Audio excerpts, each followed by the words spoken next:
Think back to the last time you really laughed. Not a polite chuckle. The kind that bent you forward and surprised you. Hold that memory. For about 10 minutes after that laugh, the cells lining the inside of your arteries did something they do not do when you sit still. They released a small molecule, 2 atoms, a nitrogen and an oxygen. The same molecule, in higher concentration, is what they slip under your tongue in the emergency room when your chest hurts. I want to tell you what is happening in physical terms between the moment you laugh and the moment 10 minutes later when your blood pressure has measurably dropped. Not a metaphor, not a feeling, a mechanical, chemical, electrically wired sequence that happens whether you believe in it or not. By the time we are done, I think you will see your own laugh in a way you have not seen it before. And I think you will be a little quietly indignant at how much of it has been repackaged and sold back to you. Let me show you the parts. You have, sitting just under your lungs, a thin sheet of muscle shaped roughly like a parachute. That is your diaphragm. Above it, between your ribs, you have 11 pairs of intercostal muscles. Around your throat and your jaw and your face, you have a network of small muscles that fire in coordinated bursts. That much is obvious. You can feel them when you laugh hard enough to ache the next morning. What is less obvious is the wiring. Running from your brainstem down through your neck, branching into your chest and your belly, is a long, wandering nerve. The Latin name for it is the nervus vagus, the wandering nerve, and it earned that name because it does not stay put. It branches into your heart, your lungs, your liver, your stomach, your intestines. Roughly 80% of the fibers in this nerve do not carry signals down from the brain. They carry signals up from the body. Your gut talks to your brain through this nerve more than the brain talks to your gut. When you laugh, this nerve fires. And when this nerve fires, the rhythm of your heart changes within seconds. Then there is the layer that almost no one ever thinks about. Inside every blood vessel in your body, there is a single sheet of cells coating the inside wall. 1 cell thick. The medical name for this sheet is the endothelium. If you took every endothelial cell in your body and laid them flat, side by side, they would cover roughly 6 tennis courts.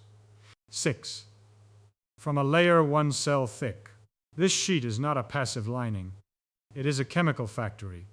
It releases molecules into the smooth muscle of the artery wall.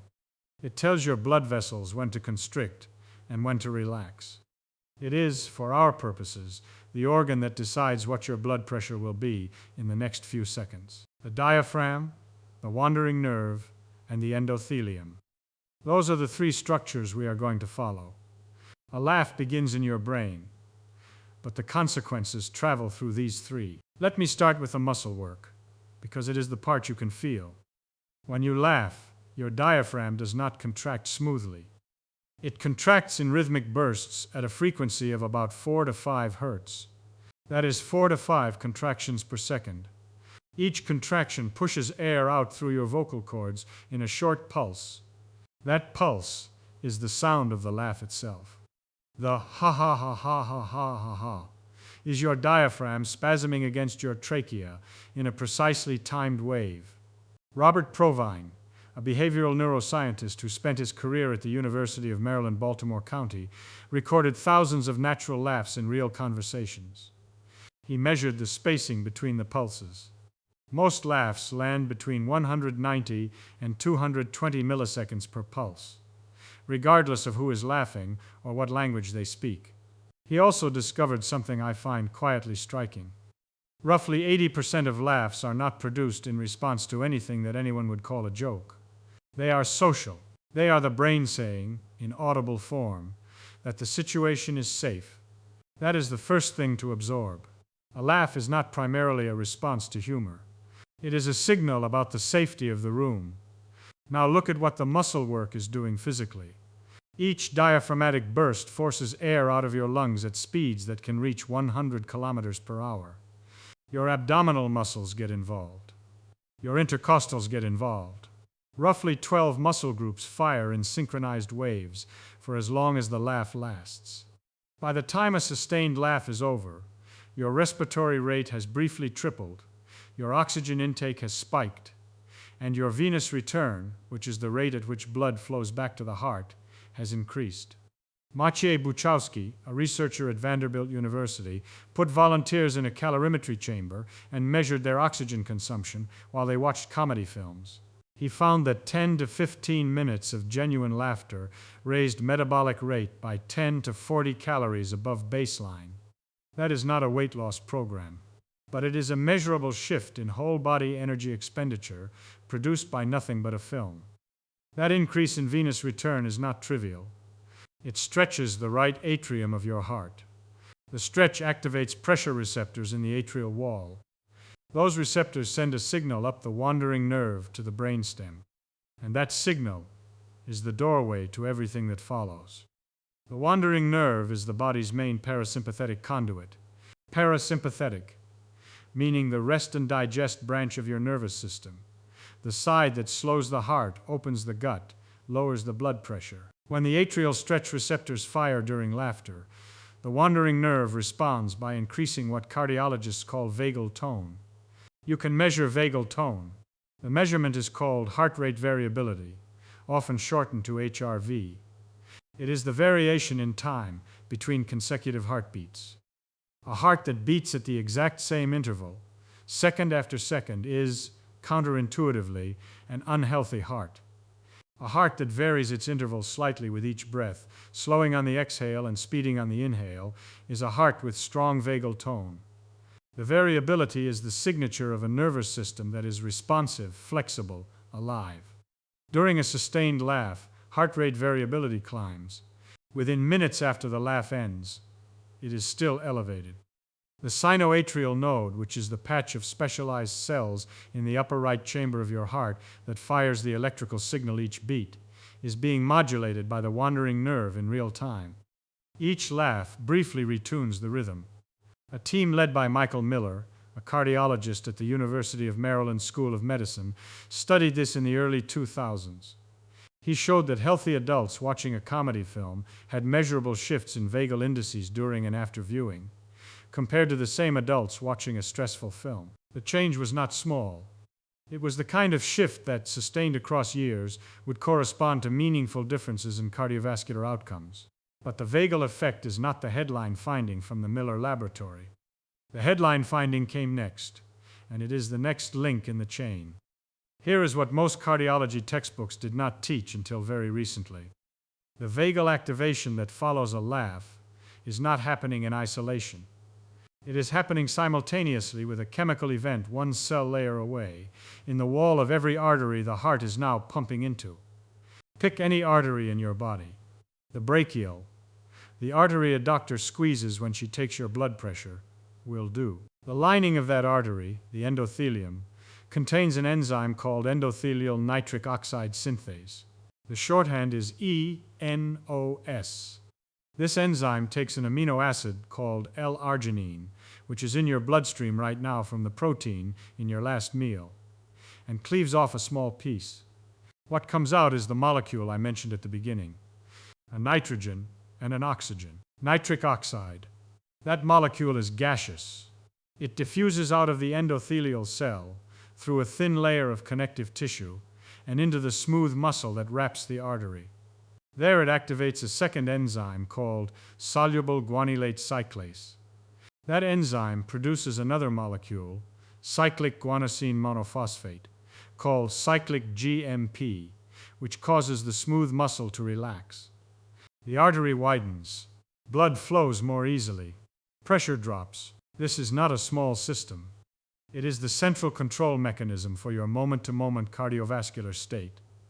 Every time you stand up, every time you climb a flight of stairs, every time you eat a meal, your endothelium is releasing nitric oxide in calibrated amounts to keep your blood flowing properly. In 2005, Michael Miller's group published a study in the journal Heart. 20 healthy volunteers. He showed each of them a 15-minute clip from a comedy. He measured what is called flow-mediated dilation in the brachial artery, a standard test where a cuff is inflated, then released, and the artery's response is measured by ultrasound. He compared the result to the same volunteers' response after they watched a stressful clip from a war film. The comedy condition produced a 22% increase in arterial dilation compared to baseline. The stress condition produced a 35% decrease. The gap between the two states, measured in the same person on different days, was nearly 60 percentage points of vascular reactivity. That is not a small effect. To put it in perspective, a single dose of a moderate intensity statin produces flow-mediated dilation improvements in a similar range, but it takes weeks of daily dosing to register. A laugh did it in 15 minutes. The duration was shorter, of course. The mechanism was the same. Now, while the endothelium was producing this gaseous signal, a different system in your blood was also responding. The wandering nerve was not the only conduit being lit up. Deep in the center of your brain, the hypothalamus, an almond-sized structure that runs your hormonal weather, had already begun shifting the chemistry of your bloodstream. Here I have to be careful, because the hormonal effects of laughter are real, but the popular accounts oversell them. Let me give you what is actually measured. When you laugh, there is a brief biphasic response in the catecholamines, the family of stress hormones that includes adrenaline and noradrenaline. The first phase is a small spike. This is why a hard laugh briefly raises your heart rate and your blood pressure before it lowers them. Within a few minutes, however, the levels fall, and they fall below where they started. This rebound is the part most people associate with the calm that follows a real laugh. The body is not relaxed because it never aroused. The body is relaxed because it aroused and then released. Cortisol, the hormone the adrenal cortex releases under sustained stress, does something cleaner. Lee Burke, an immunologist at Loma Linda University in California, has spent more than 3 decades studying what he calls eustress, the positive form of physiological arousal that humor produces. In a series of studies beginning in the 1980s and continuing into the 2000s, his group measured cortisol before, during, and after laughter episodes induced by comedy films. The drop was reproducible. In some studies, cortisol fell by roughly 35% within an hour of a sustained laughter episode, compared to a control condition watching a neutral documentary. Then there are the endorphins. The popular claim that laughter releases endorphins was, for decades, more folklore than measurement. People said it because it felt true. The actual evidence, until recently, was thin. Then in 2017, a research group led by Sandra Manninen at the University of Turku in Finland used positron emission tomography, PET scanning, to image the brains of healthy adults before and after social laughter sessions. They tracked binding at mu-opioid receptors. The results showed a measurable release of beta-endorphin in the brain regions associated with reward and emotional regulation. The thalamus, the anterior cingulate, the orbitofrontal cortex. Beta-endorphin is the body's own opioid. It binds the same receptors that morphine binds. It is the molecule that produces the analgesic and euphoric component of what runners describe as the runner's high. After a sustained laugh, your brain has released a small dose of it. The dose is mild. The mechanism is identical. Robin Dunbar, an evolutionary psychologist at the University of Oxford, ran a series of experiments testing whether the endorphin release from laughter has a behavioral fingerprint. He measured pain thresholds in volunteers before and after watching comedy films, comparing them to volunteers who watched neutral films. The comedy group tolerated more pain. Specifically, they could keep a hand in ice water longer, and they could maintain a wall sit position longer after laughing than they could before. The endorphins, however small the dose, were doing real work on the pain system. And while your brain was bathing those receptors, the white cells that police your bloodstream were receiving a different set of instructions. I want to slow down here, because this is the section where the popular literature has done the most damage to the science. You will read books that tell you laughter cures cancer. The actual research is more interesting and considerably more honest than that. Lee Burke's group at Loma Linda also measured immune markers before and after laughter. The most consistent finding across his studies is an increase in salivary immunoglobulin A, an antibody that lines the mucosal surfaces, your mouth, your nose, your gut, and forms part of the first defense against airborne and ingested pathogens. Roughly 20% increases in immunoglobulin A have been reported, with the effect persisting for some hours after the laughter session ends. He has also reported increases in natural killer cell cytotoxicity. Natural killer cells, abbreviated as NK cells, are a type of lymphocyte that targets virally infected cells and certain tumor cells. After laughter, in some studies, their cytotoxic activity, meaning their ability to actually destroy a target cell in a laboratory assay, increases by roughly 40% over baseline. These are real findings. They have been replicated in multiple laboratories, but the sample sizes are small, the effect durations are short, and no study has shown that increased natural killer activity for an hour or two after a comedy film translates into long-term changes in cancer rates or infection rates. The mechanism is plausible. The downstream clinical impact has not been proven. That is the honest version. Laughter measurably shifts immune markers in the short term. Whether those shifts, accumulated across a lifetime, change the trajectory of disease is a question we cannot yet answer.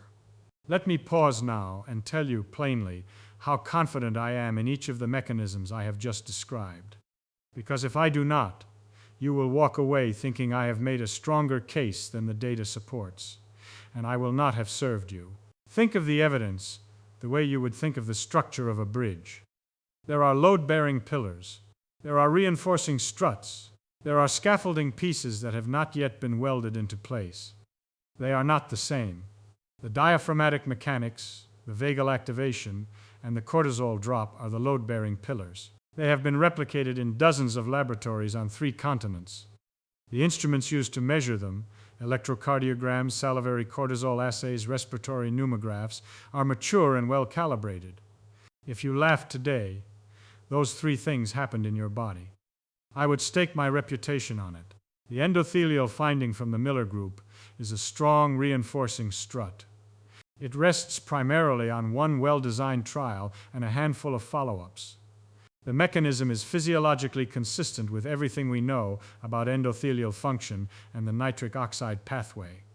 But you should know that the largest single study had 20 subjects. We need bigger trials before we treat it as bedrock.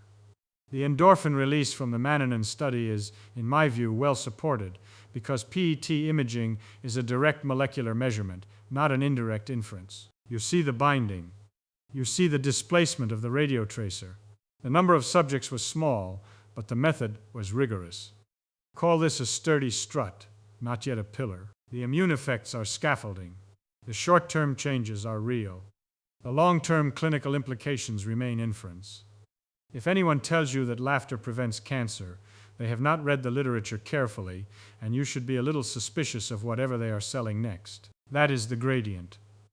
Concrete at the diaphragmatic end, confident scaffolding at the vagal and cortisol end, working hypothesis at the endothelial and endorphin end, and provisional inference at the immune end.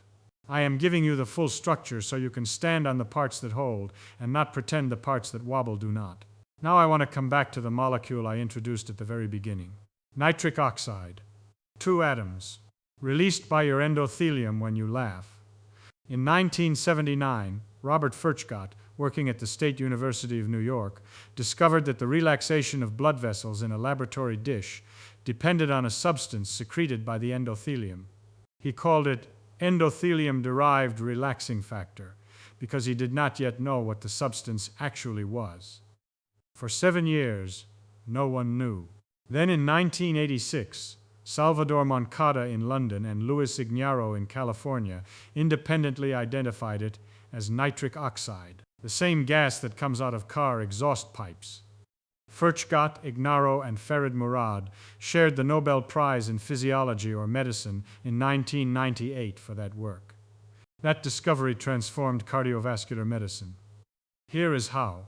The drug nitroglycerin, which has been used to treat the chest pain of angina since the 1870s, was a complete mystery for over 100 years. No one knew why it worked. The drug was prescribed, it relieved the pain, and the mechanism was a black box. Now we know. When nitroglycerin enters the bloodstream, it is metabolized into nitric oxide. That nitric oxide diffuses into the smooth muscle of the coronary arteries. The arteries dilate. Blood flow to the starving region of heart muscle increases. The chest pain stops. The drug sildenafil, sold under the brand name Viagra, works on the same pathway. It blocks the enzyme that breaks down cyclic GMP, the second messenger that nitric oxide produces inside smooth muscle. The result is sustained vasodilation in specific tissues. A multi-billion-dollar industry built on prolonging the action of a molecule your body already makes for free. Statins, the cholesterol drugs taken by tens of millions of people worldwide, derive a major part of their cardiovascular benefit through the same nitric oxide pathway. They upregulate the enzyme ENOS in endothelial cells. They restore the body's ability to produce nitric oxide on demand. So consider what happens when you laugh. Your endothelium, on its own, in response to a signal that originated in your social brain when something struck you sideways, releases the same molecule that nitroglycerin produces under the tongue, the same second messenger that sildenafil prolongs, the same enzyme that statins upregulate. I want to be careful with this comparison, because it is the kind of comparison that gets exaggerated and ends up doing harm. The dose is not the same. A nitroglycerin tablet under the tongue produces a flood of nitric oxide that is large enough to abort an unfolding heart attack. The endothelial release after a laugh is mild. It is short. It does not save a life in the moment.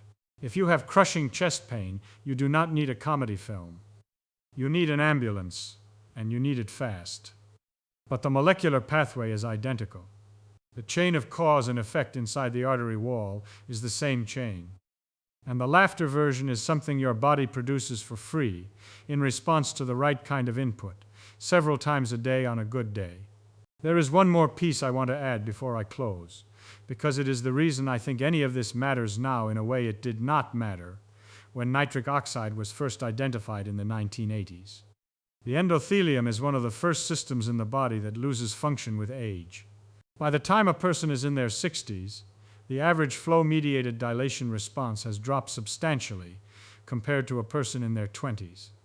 The enzyme ENOS becomes less responsive. Oxidative stress accumulates inside the endothelial cells. The smooth muscle of the artery wall becomes less compliant. This is, in the language of cardiology, endothelial dysfunction. It precedes most cases of hypertension, coronary artery disease, and stroke. It is the upstream organ failure, before any of the downstream organ failures show up on a chart. The interventions that reverse it are well known. Aerobic exercise, a diet high in nitrate-containing vegetables, beets and leafy greens, which provide the substrate, adequate sleep, sunlight exposure on bare skin, statins, in cases where they are clinically indicated, and, based on the data we have, sustained social laughter, not as a substitute for any of the others. As an addition, picture the person I am most worried about. 68 years old, lives alone since the death of a spouse, watches the news in the evening because the news feels like company, has been told by a doctor that the blood pressure is creeping up, has been told to manage stress, has been given a prescription, has not laughed properly the way you laugh when there is another person in the room and the air feels safe, in months. For that person, the prescription is incomplete. The pill addresses the downstream consequence. The endothelium, which is the upstream organ, is starved of the input it has evolved over millions of years of social mammalian life to respond to. 3 decades of evidence, from Provine to Burke to Miller to Mannanen to Dunbar, suggests that input is social laughter. Not the polite kind, the diaphragmatic kind, the 4 to 5 hertz kind, the kind that requires another human being in the room, or a film that genuinely catches you off guard, or a memory that still works after years of being told. There is a verse in the Hebrew Scriptures, in the book of Proverbs, that has been quoted for almost 3,000 years. The English translation reads, "A merry heart doeth good like a medicine." The Hebrew word translated as merry is a word that means glad, blithe, bodily cheerful, The kind of cheer that shows on the face and in the chest, not in the head. What I have spent the last half hour describing is the molecular mechanism for that verse. The endothelium relaxes. The cortisol falls. The wandering nerve tones the heart. The mu-opioid receptors bind their endogenous ligand. The natural killer cells receive their brief instruction. A merry heart does in fact do good like a medicine. The same medicine, on the same pathway, that pharmacologists in the 20th century rediscovered, isolated, and bottled. Norman Cousins, the journalist who in 1964 was diagnosed with ankylosing spondylitis, a debilitating connective tissue disease, wrote a book called Anatomy of an Illness. In it, he described how he checked himself out of the hospital into a hotel room and prescribed himself old episodes of Candid Camera and Marx Brothers films, taken in concentrated doses. He reported that 10 minutes of belly laughter gave him at least 2 hours of pain-free sleep. He recovered substantially. The medical establishment of the time treated his story as anecdote, charming but unscientific. We now have a defensible mechanism for what he experienced. The endorphin release, the cortisol drop, the vagal modulation, the endothelial response. He was not imagining it. He was running an uncontrolled experiment on himself, and the experiment worked. Now think back to that laugh I asked you to remember at the beginning. The real one, the one that bent you forward. For the 10 minutes after it, your endothelium released nitric oxide. Your cortisol fell. Your wandering nerve modulated your heart. Your immune cells received a brief instruction. Your mu-opioid receptors bound a small dose of beta-endorphin. Your blood pressure, measurable on a cuff, dropped. Your pain threshold, if anyone had tested it, would have been higher than it was a quarter hour earlier. That is not a metaphor. That is your body doing what it has evolved over millions of years of social mammalian life to do when it receives the signal that something is safe enough to laugh at. The medicine is in the room. It costs nothing. It requires another person, or a memory, or a film, or a child, or a dog, doing something stupid. It requires that you let it land. Laugh today. On purpose if you have to. The medicine was always free. Tell me, when did something last catch you off guard?